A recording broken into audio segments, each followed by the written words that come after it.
मन मंदिरा गजर भक्तीचा.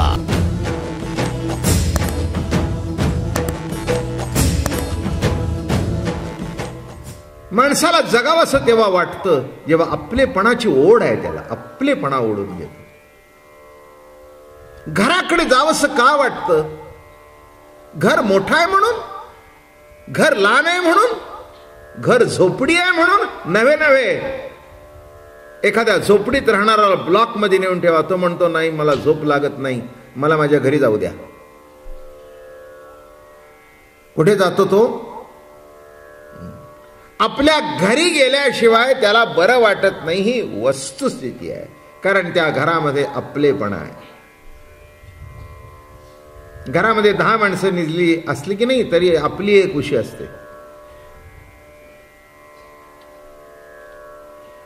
काय कदाचित त्याच्यापेक्षा चांगली उशी तुम्हाला कोणी देईल, तो म्हणेल बायकोला नाही माझी उशी आण. मी म्हटलं काय त्याच्यातला कापूस निराळा आहे का? नाही हो म्हणले, गेली 15 वर्ष त्या उशीवर डोकं ठेवून झोपतोय, तिचं मात्र नातं जमलंय. उशी आपली, बिछाना आपला, घर आपलं, बायको आपली, देव कोणाचा?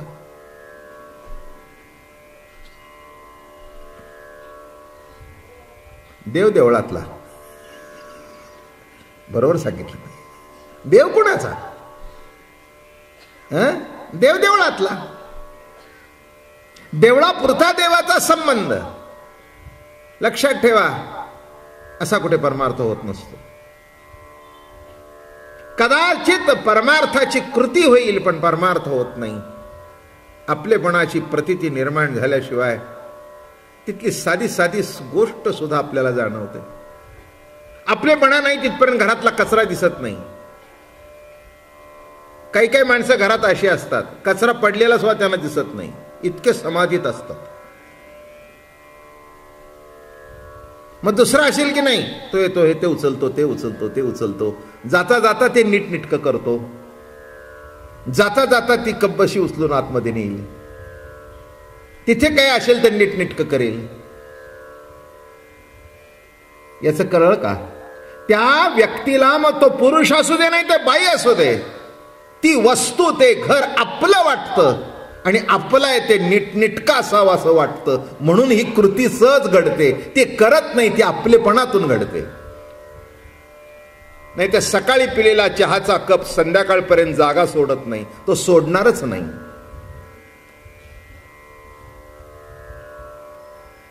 सोडणारच नाही. पिणाऱ्याला कळलं पाहिजे की इथे ग्लास ठेवलेला आहे, मीच पितो त्याच्यातून, माझं तोंड निघालं की मासी त्याला जाऊन मुका घेते. माझं काही शब्दप्रयोग चुकला का? नाही चुकला, नाही चुकला. तुमचाच ग्लास, तिथे जाऊन माशा बसतात. पण त्याला असं वाटत नाही की ते उचलावं. अरे मी म्हटलं माशी बसते, उचला. मी काय सांगतोय? ग्लासामध्ये माझेपणा, पलंगामध्ये माझेपणा, पाय पुसणं असतं ना त्याच्यामध्ये सुद्धा माझेपणा वाटला पाहिजे. तर जाता जाता त्याच्यातले केस बाहेरचे फेकतात. नाहीतर पहिल्यांदा आणलं ते शेवटपर्यंत साफ सुद्धा कोणी करत नाही. बायकांनी ऐकून घ्यावं हे प्रवचन, उपयोगी आहे हो तुमच्या.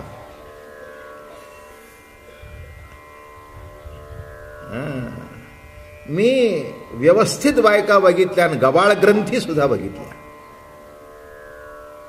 गबाळ ग्रंथी म्हणजे त्या गबाळेपणाला काही अर्थ नाही.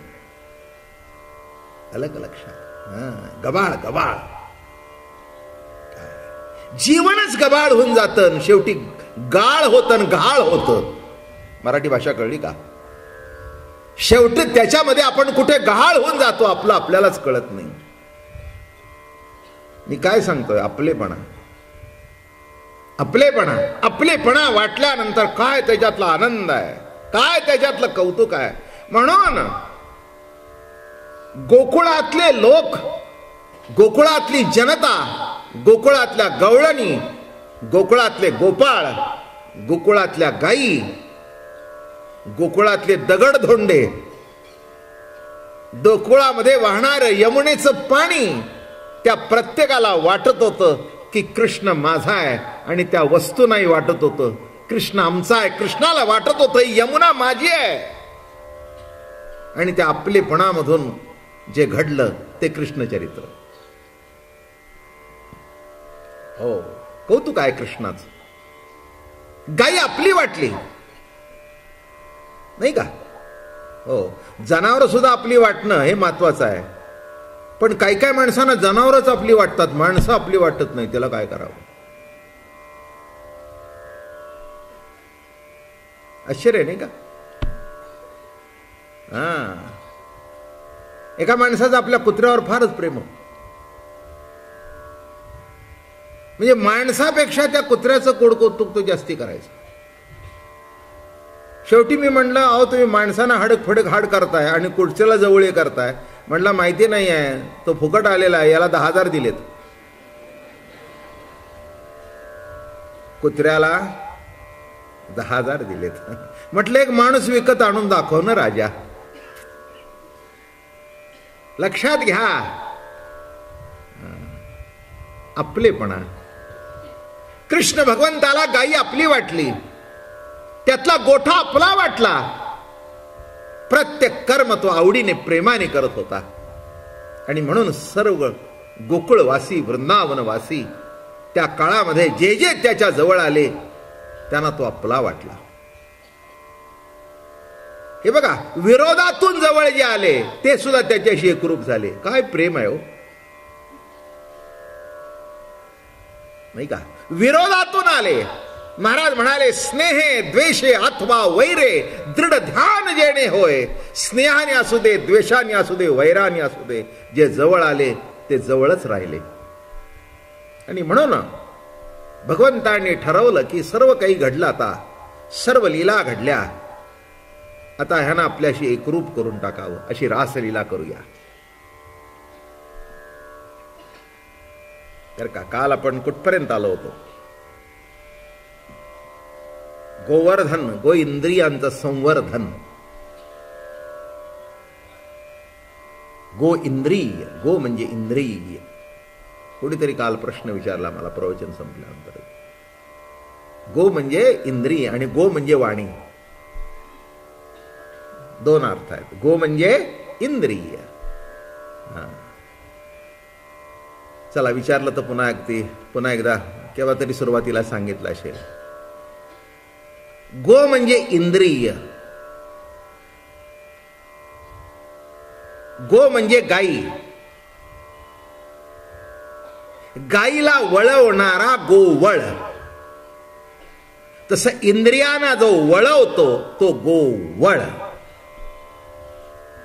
म्हणून कृष्णाला गोवळ म्हणतात, गवळी म्हणतात. हे बघा, इंद्रिय तुम्ही वळवत नाही, तो वळवतो, तिथे इंद्रिय वळली जातात. काही काही वेळेला तो त्या इंद्रियाकडे लक्ष देत नाही, ती इंद्रिय बेछूट सुटतं आणि कुठेतरी खड्ड्यात जाऊन पडतं.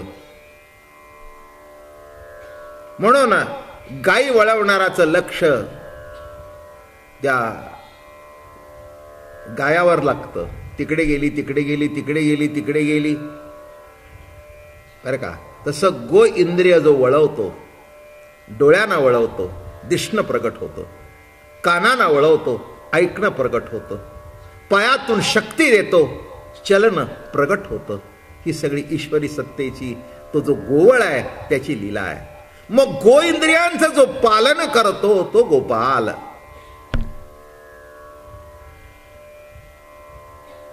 जरा चला मोठ्या शब्दात सांगू. पुष्कळ तऱ्हेनी सांगता येतं बरं का. पुष्कळ तऱ्हेनी ही कृष्ण चरित्र सांगता येतं. तात्विक दृष्टिकोनातून ऐकणं सुद्धा महत्वाचं आहे, नाही का? गो इंद्रियांचं रक्षण करत नाहीत माणसं, बेछूटपणाने वापरतात, त्या गाया खड्ड्यात जातात. हे गो इंद्रिय आहे, त्याचा मालक कृष्ण आहे, ते वळवणारा तो आहे. हे लक्षात आल्यानंतर इकडे तिकडे वृत्ती जात नाही. त्याच्याकरता त्याची प्रार्थना करावी लागते, प्रभू आमची काही खड्ड्यात जाऊन देऊ नकोस.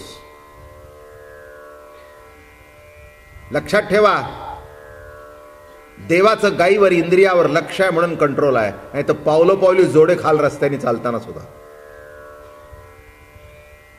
अंतर्मुख व्हा आणि तुमची वृत्ती कुठे कुठे जाते ते बघा, म्हणजे कळेल. तुमचं मन जिथे गेलं त्या मनाच्या मागे जर हात गेला तर काय होईल? मनाच्या मागे पाय गेले तर काय होईल? स्त्री असू दे, पुरुष असू दे, काही असू दे, वस्तू असू दे. एखाद्याचं पाकिट पडलंय, माहिती आहे की त्याच्यामध्ये पैसे ठेवलेत, वाटतं बरं का उचलू का, मन जातं बरं का, तिथे जातं बरं का, लक्षात ठेवा. मातला सांगतो, काही चोर व्हायचंय का? आला कंट्रोल, आला कंट्रोल. स्त्री बघू दे, पुरुष बघू दे, मन जातं असं भरकटत, मग तो कृष्ण वळवतो. गाई, अगं रस्सी गाई, अगं रुपी गाई, अगं श्रवणी गाई, ह्या गाया आहेत बरं का सगळ्या. रुपी, रसी, गंधी ह्या सगळ्या गायी आहेत. आणि तो बासरी वाजवलं की बरोबर ठिकाणावर येतात. आणि त्याची जर बासरी ऐकू आली नाही तर समजाव गाई खड्ड्यात गेली आणि याने मार. लक्षात ठेवा, जीवनामध्ये पावलोपावली मोह आहेत. कृष्ण परमात्मा इंद्रिय आवरतोय म्हणून आपलं सज्जनपणा टिकून आहे. एक सांगतो, वाईट मनात येत नाही असं तुम्ही म्हणूच नका. मी म्हणणार नाही, तुम्ही म्हणू नका. ज्याचा येत नाही तो मुर्दा आहे. मी परखड बोलणार आहे, स्पष्ट बोलणार आहे आणि प्रॅक्टिकल माणूस आहे. कोणी म्हणण्याची मिजाज करू नये की एखादा साधू असू दे, संत असू दे, तो जर म्हणला माझ्या मनात वाईट विचार आलेच नाहीत, मग वाईट विचार आले नाहीत तर तू का सांगतो वाईट आवर म्हणून? ज्या अर्थी मनात आलं वाईट म्हणून आम्हाला सांगतो आवर. म्हणून वाईटाचा सुद्धा अनुभव मनामध्ये प्रत्यक्षात नसेल, पण मनामध्ये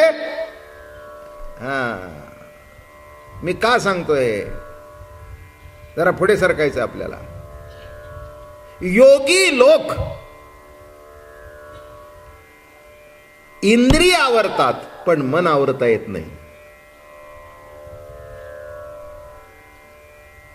योगाने इंद्रिय आवरली, इतकी आवरली, इतका कंट्रोल केला की ते इंद्रिय इकडे तिकडे, नाही खायचं म्हणजे नाही खायचं, नाही डोळ्यांनी बघायचं म्हणजे नाही बघायचं, नाही कानाने ऐकायचं म्हणजे नाही कानाने ऐकायचं. एवढं जरी ठरवलं तरी डोळ्यांनी बघितलं नाही, पण मन डोळे झाकून सुद्धा बघून आलं. आश्चर्य आहे नाही का? म्हणून एक सांगतो, इंद्रियावर कंट्रोल करता येतं. कदाचित इंद्रियातला काम जाईल पण मनातला जाणार नाही. मनातली वासना जाणार नाही. एखादा 90 वर्षाचा म्हातारा असेल, त्याच्या इंद्रियांना विषय भोगता येणार नाहीत, पण मन विषय भोगणार नाहीत असं सांगू नका. साधा साधा विषय सांगतो. हो, अगदी चांगले शेंगदाणे असे भट्टीत भाजलेले, साधा विषय, काही विषय काही महत्वाचं नाही बर का. आणि दात होते त्याला तेव्हा एवढे आवडायचे, पोट चांगलं होतं, 2-2 पुड्या खायचा. आणि मग नातू ते समोर खात आला, हा 90त, तोंडात दात नाही आणि पचन शक्ती संपलेली. पडले गोविंदा, तुझ्या एवढा मी होतो तेव्हा 3-3 पुड्या खात होतो.